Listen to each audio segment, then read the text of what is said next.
Speaking out yet again about the collapse of his company FTX. He lost so many billions of dollars. A series of cryptic tweets spelled out the words, "What happened?"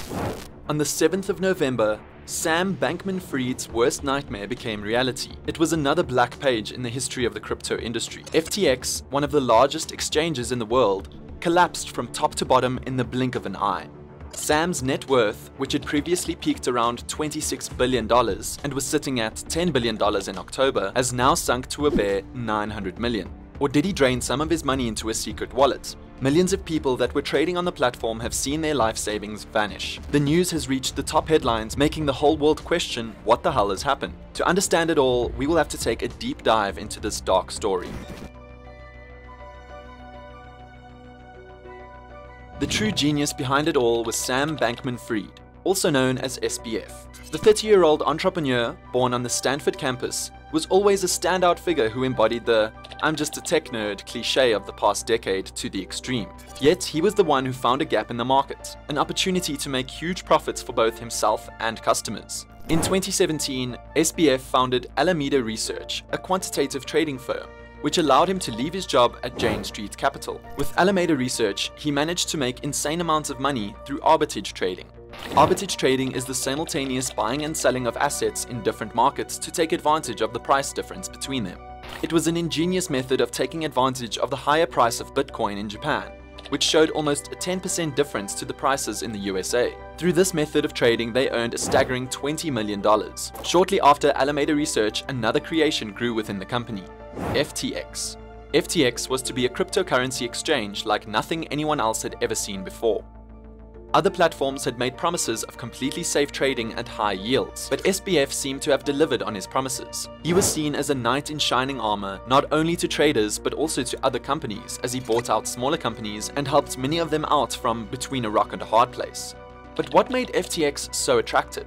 Besides being a safe platform, FTX had their own native coin, FTT, in addition to the fact that traders could make an 8% yield on customer fiat and crypto deposits. The methods of these yields were never fully explained either.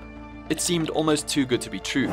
However, Sam's public image started to rise. The mainstream media had even called him the next Warren Buffett, even when FTX was being based in the Bahamas, a tax-free paradise. As long as people were getting profits, they didn't mind how those profits were being made, because they trusted the person who was making it for them. Bankman-Fried even went as far as to sign the Giving Pledge, which is a promise that many wealthy people make to dedicate their net worth to various charitable causes before they die. But on the 7th of November, his worst nightmare became reality. FTX collapsed from top to bottom in the blink of an eye. People have seen their life savings vanish, and everyone is seeking answers to what in the world has happened.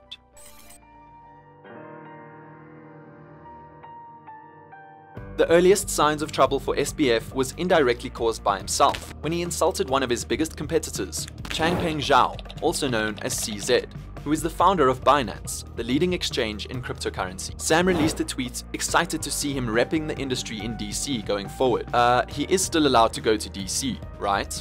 Since 2019, Binance has been banned in the US, but CZ was pushing for better regulation, so this directly insulted him. The two rivals have been in a Twitter war for many years, and this tweet may just have pushed CZ over the edge. Just a few days later, on November 2nd, CoinDesk reviewed Alameda Research's financial balance sheet.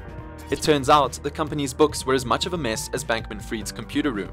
What CoinDesk found was absolutely scandalous. The platform did have $14.6 billion in assets, which seems like a great amount, but much of that was held up in various crypto projects, mainly their own token FTT, as well as the Solana token. To make matters worse, they had excessive liabilities of $8 billion, including $7.4 billion in loans, putting them in a vulnerable cash liquidity position. This is an extremely dangerous situation for traders who use the platform.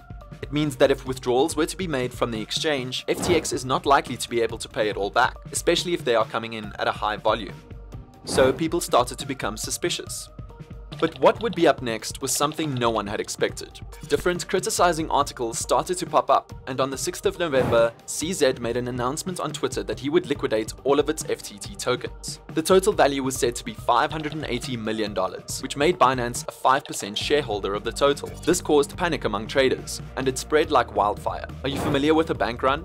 Well, this is pretty much similar. People started to withdraw their funds rapidly. The reason for this is that the cryptocurrency has no monetary insurance, meaning the users of FTX, some of whom have invested their entire life savings, can lose all their money if the company goes bankrupt. So then the situation started to become worse. One trader after another started to sell their shares in order to withdraw their money all at once. But the company's cash flow was all invested in the coins, loans, and other crypto projects. So how the hell can they pay everyone back?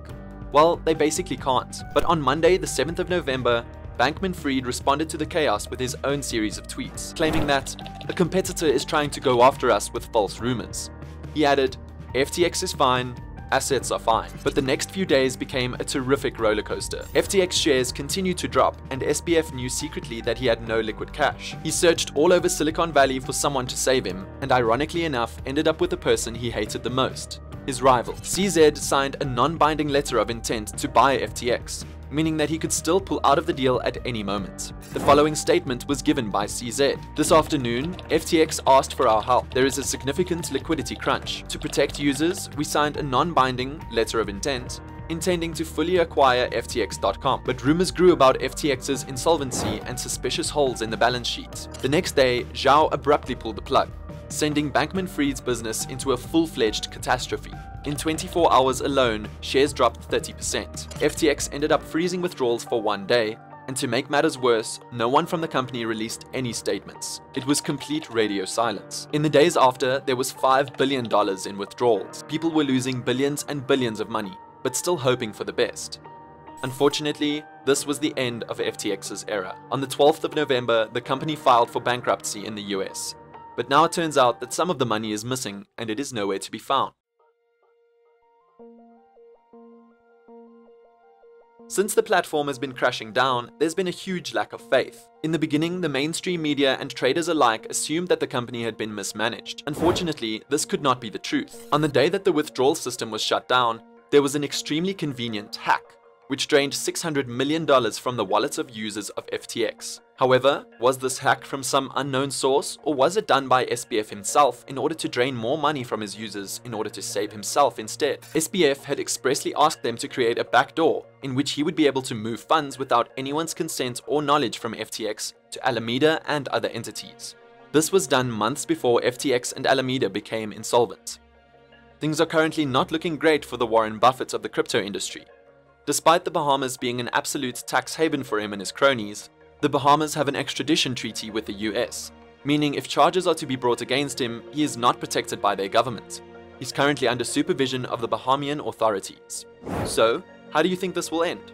Thank you everyone for watching. I hope you enjoyed it. If you've learned a thing or two, please drop a like, hit the subscribe button, and turn on post notifications to stay up to date with the latest news.